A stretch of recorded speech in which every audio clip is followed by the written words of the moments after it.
Allô, shalom, que Dieu vous bénisse. J'espère que vous allez bien. Ça fait un moment, on était un peu en repos. Voilà. Donc, je viens faire cette vidéo pour vous saluer, pour bénir le Seigneur pour notre vie. Vous savez, la Bible dit que les temps sont mauvais. Et il y a des situations, quand tu vis, quand tu traverses, il est important de prendre du recul et de chercher la face de Dieu. Vous savez, dans la Bible, il y a un personnage que j'aime beaucoup. Il est l'un des plus grands prophètes de sa génération. J'ai nommé le prophète Élie. Vous savez, Élie a fait beaucoup d'exploits. Élie venait de faire l'un des plus grands exploits de sa vie, de son ministère. À lui seul, il a réussi à tuer 450 prophètes de Baal et 400 prophètes d'Astacé, ce qui fait 850 prophètes qu'il a exterminés. C'est un grand exploit. Et après ce grand exploit, vous savez les problèmes qu'il a eu après. La sorcière mentholée Jézabel, la femme du roi Akab, a juré de le tuer. Et il a dit que Élie a fui devant Jézabel. Et les gens racontent que comme un grand prophète comme ça, a fui devant une femme. En réalité, Élie n'a pas fui devant une femme. Et puis, même s'il a fui, Élie n'a pas fui. Élie a fui pour aller dans la présence de Dieu. Contrairement à ceux qui fuient pour aller dans le monde.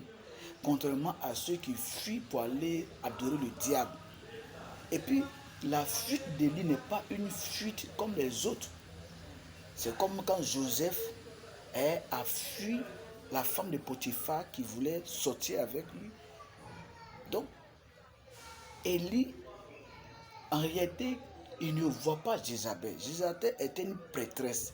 Jézabel avait à sa solde, avait à sa disposition beaucoup de dieux qu'elle adorait.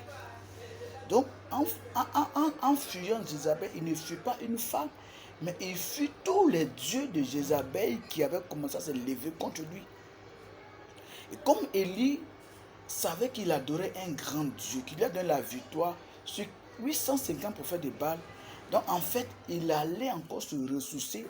La preuve, c'est que Dieu l'a nourri, Dieu lui a parlé, Dieu était avec lui, Dieu l'a fortifié. Donc en quelque sorte, quand tu vis des situations, tu peux disparaître, tu peux t'éloigner, mais toujours étant dans la présence de Dieu. Parce que je connais plein qui fuient l'église, qui fuient les hommes de Dieu, qui se cachent dans d'autres choses qui n'ont rien à voir avec Dieu. Si tu peux disparaître et fuir pour aller dans la présence de Dieu, ce n'est pas une fuite en tant qu'effet, mais c'est un retrait prophétique.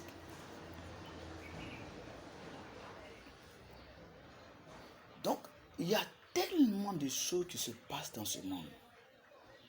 Il y a tellement de tentations. Il y a tellement de pièges. Quand la Bible parle des dominations, effectivement, les dominations. Donc, je vais par cette vidéo exhorter quelqu'un à apprendre à chercher la présence de Dieu. Bien-aimé, quelle que soit la situation dans laquelle tu peux te retrouver, quelle que soit l'intensité ou la dimension de ce problème, il ne faut jamais t'éloigner de la présence de Dieu. J'ai expérimenté ce que c'est que la force du Saint-Esprit dans la vie d'un individu. Le Saint-Esprit est une réalité. Jésus a dit, il est avantageux que je m'en aille. C'est-à-dire qu'il est nécessaire que je parte. Parce qu'il y a quelqu'un qui va venir encore faire plus que moi. Et on dit qu'il est le consolateur. Et la plupart des gens qui ont le Saint-Esprit savent que le Saint-Esprit joue un rôle primordial et important dans la vie d'un chrétien qui est né de nouveau. Le Saint-Esprit est la troisième personne de la divinité. On dit l'Esprit de de Dieu, il y a des situations où il peut être ta force. Il y a des situations où il peut être ta consolation. Je vous assure que si le Saint-Esprit n'était pas pour moi comme une force, je n'allais pas pouvoir même faire cette vidéo pour vous parler. Donc j'encourage quelqu'un à se lier d'amitié au Saint-Esprit. J'encourage quelqu'un à apprendre à fuir pour aller dans la présence de Dieu. Je vois beaucoup qui fuient pour aller dans les bars. Je vois plein aujourd'hui là. Quand la souci, même chrétien, même son pasteur. Non, je vais noyer mon souci dans un verre. Toi, tu es sûr que le souci que tu as là, un seul verre peut noyer ça. C'est pas mieux, tu vas aller te jeter dans la lagune là pour noyer. C'est-à-dire que toi-même tu te noies, tes soucis te noient, tous tes problèmes te noient en même temps. Là, même si toi tu es noyé là, tu es mort, tu vas au paradis. Un seul verre peut noyer tes soucis. Même tout casier de solibra ne peut pas noyer tes soucis. La seule personne qui peut noyer tes soucis, c'est le Saint-Esprit. Le Saint-Esprit. Le Saint-Esprit. Quelqu'un dit avec moi, le Saint-Esprit est ma force. Il y a un passage que le Seigneur m'a donné 2 jours qui me fait beaucoup de bien. Et le passage, il est dans Psaume 32, le verset 10. Psaume 32, le verset 10 dit: beaucoup de douleurs sont pour les méchants, mais celui qui se confie à l'Éternel est environné de sa grâce. J'exhorte quelqu'un à toujours se confier à Dieu, quelles que soient les circonstances.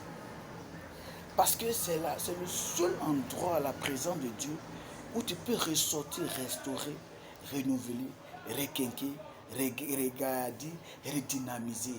Le seul endroit. Le seul endroit. Donc je déclare sur la vie de quelqu'un ce matin que parce que tu t'es confié à l'Éternel, ta maison sera environnée de sa grâce. Tes enfants seront environnés de sa grâce. Ta maison, ton travail, tout ce que tu fais sera environné de sa grâce. La Bible dit que celui qui se confie à l'Éternel est rayonné de sa gloire. Et la Bible dit que celui qui se confie à l'Éternel ne sera jamais confus. Confus, plutôt, c'est une réalité. Il y a trop de choses qui se passent.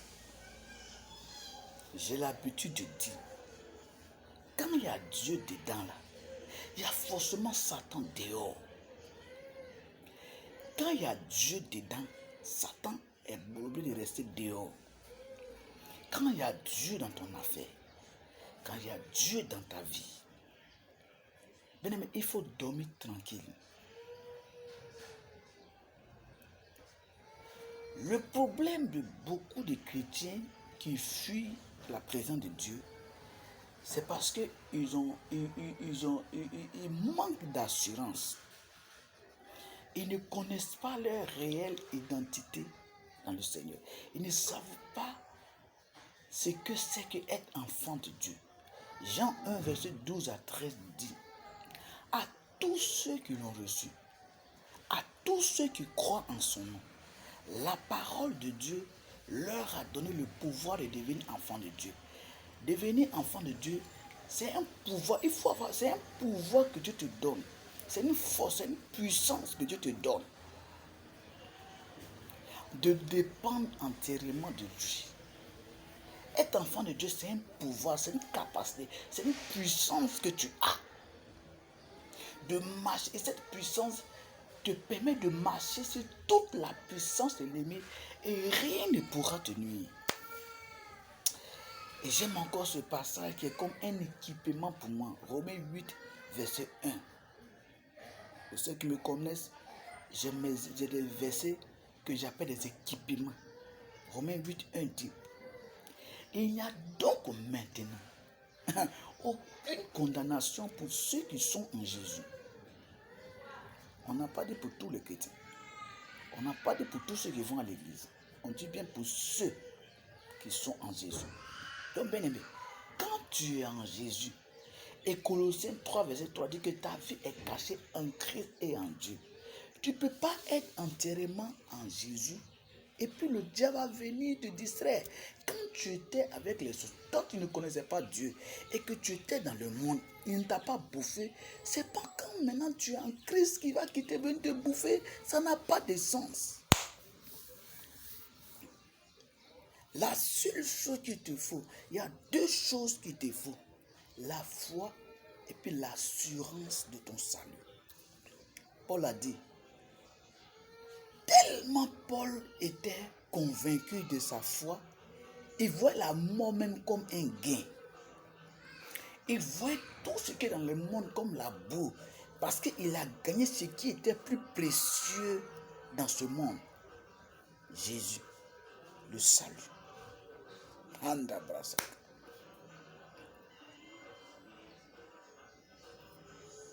Il y a une chose que j'aime, c'est Dieu.